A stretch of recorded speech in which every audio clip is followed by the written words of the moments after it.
Water dowsing is proven by James Randi's own experiment here in 1980 in Australia. And the stark difference between the dishonest close-minded professional skeptic James Randi and the open-minded honest skeptic Arthur C Clarke is quite illustrative. Close-minded skeptic Randi, like his huge net following, feigns pattern blindness by denialism, lying, to cover up his sleight of hand, the cheating that skeptic groups are famous for. Whereas the open-minded skeptic, Arthur C Clarke, who is an evidence-based thinker, and happily learns new things as he goes along, exposes Randi's cheating, and states, in fact, Randi's own figures indicate a clear positive signal, well above chance, proving water dowsing is real.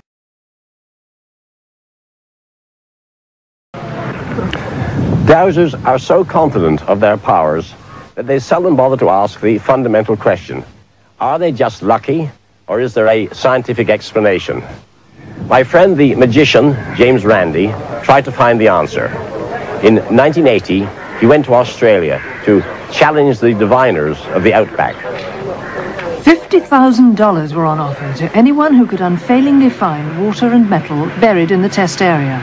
The dowsers were certain they'd scoop the prize. It'll be the easiest day's divining I've ever had if the money comes forward. The value is roughly... First they looked for metal. Lumps of gold and brass were hidden in one of 10 boxes. The dowsers' task was to say which box contained the metal, but in 61 tries they found it only 4 times.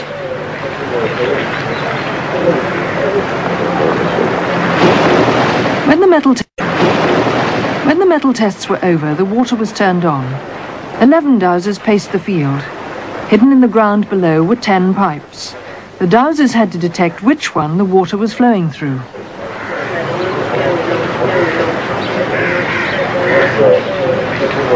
By chance alone, they had to be right 10% of the time, but the dowsers boasted they'd score at least 80% success.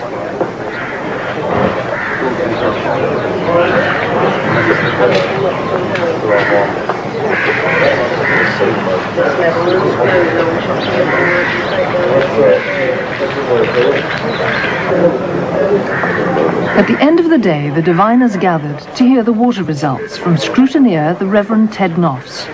Out of a total of 50 tries, there were only 11 successful attempts, which was 22%. The total of everything, that is to say the brass, the gold, and the water, meant 111 tries were undertaken. There were a total of 15 successful, and that makes approximately a percentage of 12%. So the result was just a little over the 10%. It would seem to indicate that dowsing as a force simply does not exist except in the imagination and in wishful thinking of the people who try it. What are we to make of Randi's test for dowsing?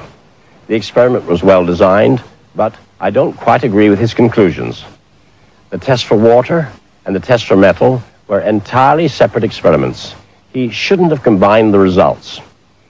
The dowsers were hopeless at finding metals. They'd have done much better if they'd merely guessed. But the results for water are rather impressive. By chance alone, the dowsers should have been right 10% of the time. Their actual score was 22%. The odds are 100 to 1 against that happening by chance. So the dowsers were quite good at locating water. They weren't as infallible as they claimed to be, but they were distinctly better than Randi admits. Water dowsing is proven by James Randi's own experiment here in 1980 in Australia. And the stark difference between the dishonest close-minded professional skeptic James Randi and the open-minded honest skeptic Arthur C Clarke is quite illustrative. Close-minded skeptic Randi, like his huge net following, feigns pattern blindness by denialism, lying, to cover up his sleight of hand, the cheating that skeptic groups are famous for. Whereas the open-minded skeptic, Arthur C Clarke, who is an evidence-based thinker, and happily learns new things as he goes along, exposes Randi's cheating, and states, in fact, Randi's own figures indicate a clear positive signal, well above chance, proving water dowsing is real.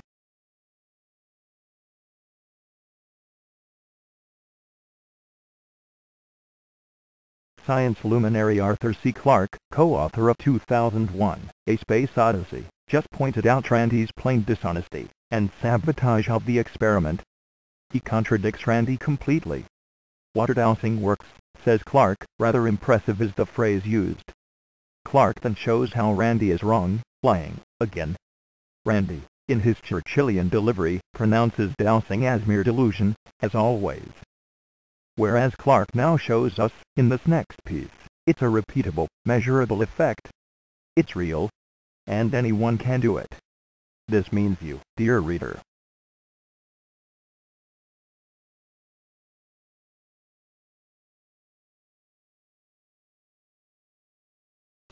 I've been able to find only one experiment that suggests how dowsing may actually work. On the campus of Utah State University at Logan, Professor Dwayne Chadwick is preparing the ground for the latest in a series of dowsing tests. He hopes to establish a connection between dowsing reactions and the Earth's magnetic field, using student volunteers hijacked on their way to classes.